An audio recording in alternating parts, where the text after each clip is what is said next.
अभिनेत्री और बीजेपी सांसद कंगना रनौत के बयान पर लगातार विवाद बढ़ता जा रहा है। कंगना ने जेनजी को लेकर एक पोस्ट में उन्हें गटर छाप कहा था और उसके बाद आज बाकायदा वीडियो जारी करके वो अपने बयान पर कायम भी नजर आईं।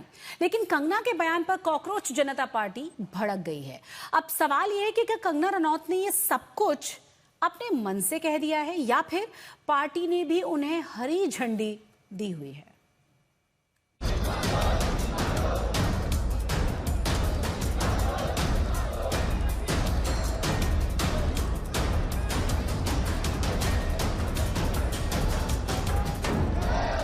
नमस्ते दोस्तों, ये रील मैं मीडिया के बंधुओं के लिए बना रही हूँ क्योंकि मैंने कुछ प्रोटेस्टर्स को जो कि गटर छाप, अनैतिक, अश्लील बिहेवियर सड़क पर बच्चों के सामने, बुजुर्गों के सामने, महिलाओं के सामने डिस्प्ले कर रहे थे, उसको नॉर्मलाइज करने से मना किया है। इस भौंडेपन को सिर्फ और सिर्फ आप अपने कमरे में डिस्प्ले कर सकते हैं, बाहर जाके आपको मर्यादा में रहना पड़ेगा।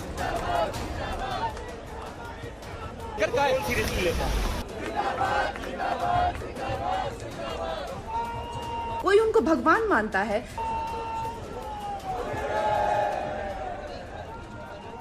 देखिए, कंगना रनौत जी को अब उनके पार्टी वाले ही ज़्यादा नहीं पूछते हैं, ज़्यादा सीरियसली नहीं लेते हैं उनको, तो हम लोग भी क्यों सीरियसली लें। कंगना रनौत इतनी नाराज क्यों है? जंतर मंतर पर उनकी सरकार के खिलाफ प्रदर्शन हुआ, जिसके बाद शिक्षा मंत्री को इस्तीफा देना पड़ा, इसलिए या फिर वहां प्रदर्शनकारियों ने अभिव्यक्ति की आजादी की सारी सीमाएं लाई। इंस्टाग्राम और सोशल मीडिया की वो रील्स जिनमें जेनजी प्रदर्शनकारी प्रधानमंत्री के लिए भद्दी भद्दी बातें कह रहे थे, आपत्तिजनक पोस्टर लेकर प्रदर्शन कर रहे थे, कंगना रनौत ने इसे भारतीय संस्कृति का मुद्दा बना दिया।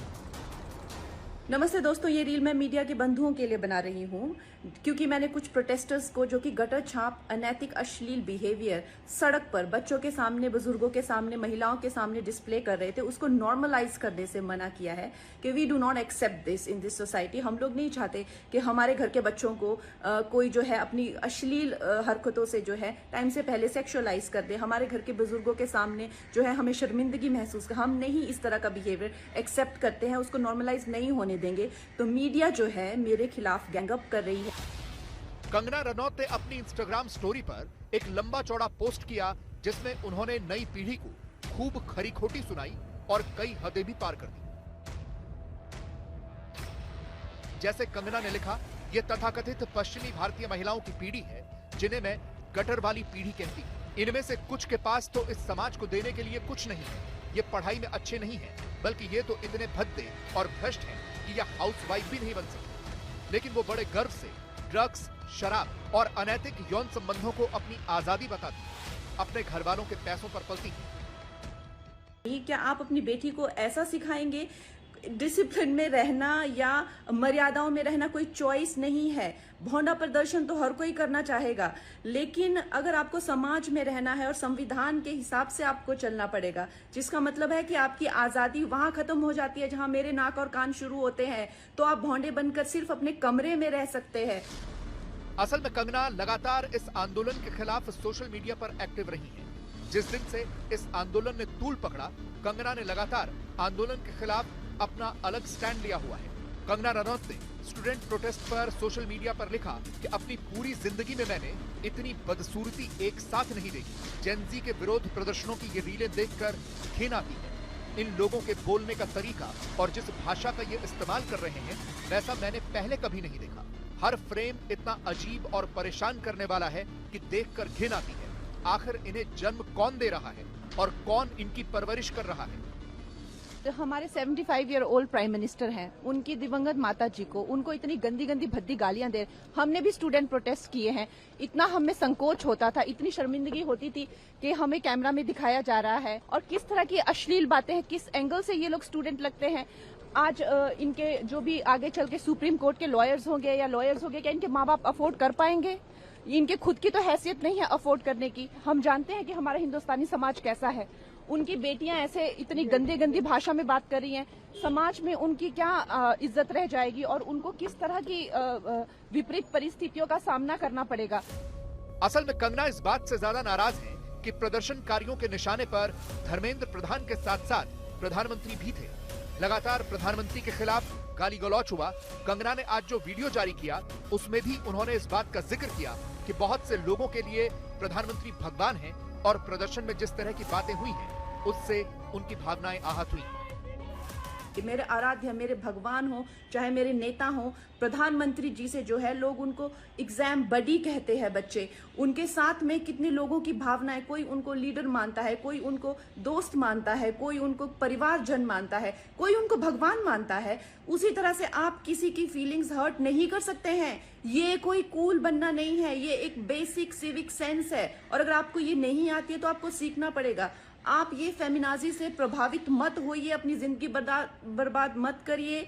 इस भौंडेपन को सिर्फ और सिर्फ आप अपने कमरे में डिस्प्ले कर सकते हैं, बाहर जाके आपको मर्यादा में रहना पड़ेगा न, या आप वर्क प्लेस से निकाल दिए जाओगे। आप कभी भी कोई संबंध, परिवार वाले भी आपको भौंडापन नहीं झेलेंगे। कंगना रनौत पर कॉकरोच जनता पार्टी की प्रतिक्रिया मांगी गई तो और हंगामा हो गया। सीजेपी के प्रवक्ता सौरभ दास ने कह दिया कि कंगना रनौत को उनकी पार्टी में ही कोई गंभीरता से नहीं लेगा। इस पर भी कंगना ने जवाब दिया। देखिए, कंगना रनौत जी को अब उनके पार्टी वाले ही ज्यादा नहीं पूछते हैं, ज्यादा सीरियसली नहीं लेते हैं उनको, तो हम लोग भी क्यों सीरियसली ले। मुझे नहीं लगता जेन जी में या जेन अल्फा में या कोई भी यंगर जनरेशन में उनको सीरियसली कोई लेता है या उनकी बात सुनता है। वो पॉलिटिशियन है, नेता बन गई है। उनके तो कुछ वीडियोस भी थे जहाँ पे वो हिमाचल में जब अपने सीट में उन्होंने विजिट किया था तो उन्होंने बोला था कि मैंने सोचा था कि थोड़ा बहुत ही काम करना पड़ेगा, यहाँ पे तो इतना ज़्यादा काम करना पड़ता है एमपी बन के। तो ये उनका सीरियसनेस दिखाता है। वो हमें अनसीरियस जनरेशन बोल रही है लेकिन उनका सीरियसनेस उन्होंने ही खुद को एक्सपोज कर दिया था। इस पे ज़्यादा मैं कुछ बोलूँगा नहीं। शब्दावली सही नहीं है, शब्दावली संभाल लेना चाहिए नेताओं को, अपने पद का गरिमा भी बना के रखना चाहिए। आपसे कई गुना ज़्यादा जेनजी ने इस देश के लिए किया है, कर रहे हैं। कंगना ने सीजेपी के प्रवक्ता सौरभ दास को फिर से सोशल मीडिया पर ही रिप्लाई किया। लिखा, मैंने गूगल किया है, ये लड़का 28 साल का है, ये खुद को स्टूडेंट कैसे बोल रहा है समझ में नहीं आता। हाँ, मैं पिछले 2 साल से राजनीति में हूँ लेकिन पिछले 20 साल से पब्लिक लाइफ जी रही हूँ।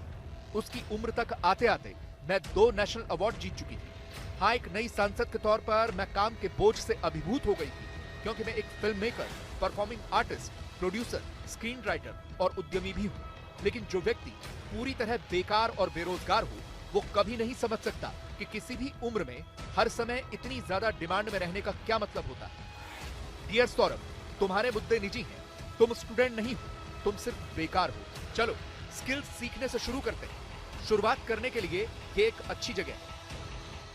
वैसे अगर देखा जाए तो साइंस भी कहती है कि ह्यूमन लाइफ का जो पर्पस है वो एवोल्यूशन है और शास्त्र भी कहते हैं कि आप पुरुषोत्तम जो सर्वश्रेष्ठ है पुरुषों में उस एवोल्यूशन की तरफ जाइए। लेकिन ये फेमिनाजी आपको सिखा रही है कि आप एनिमलिस्टिक जाइए और आप अपने गले में ऐसा मतलब आपके गले में पट्टा डाल रहे हैं कि आप एनिमल बनिए, आप एनिमल टेंडेंसीज जो है वो डिस्प्ले कीजिए और बिल्कुल आउट ऑफ कंट्रोल हो जाए, भौंडे हो जाए ताकि आप जेल में पहुंचे। आपको डिसाइड करना है कि आपको कौन अच्छे से गाइड कर रहा है और कौन आपको सही दिशा बता रहा है। मैं यही कहूंगी जो मैंने अपने बड़ों से सीखा है और जिन्होंने मुझे गुरुओं ने जो मुझे ज्ञान दिया है वो यही है कि ये हमें जो जीवन मिला है वो इवॉल्व होने के लिए मिला है, रिग्रेस होने के लिए नहीं मिला है एनिमलिस्टिक टेंडेंसीज में। सो आप प्लीज इवॉल्व होइए। अब सवाल है कि क्या कंगना ये सब कुछ अपनी पार्टी लाइन पर कह रही हैं या फिर अपने मन से बोल रही हैं? क्योंकि अगर बीजेपी की भी लाइन यही है तो फिर पूरे देश में जेनजी 40 करोड़ वोटर हैं और अगर इस जनरेशन को गटर छाप कहा जाएगा तो ये राजनीतिक रूप से बीजेपी को बहुत बड़ा नुकसान कर सकता है। आज तक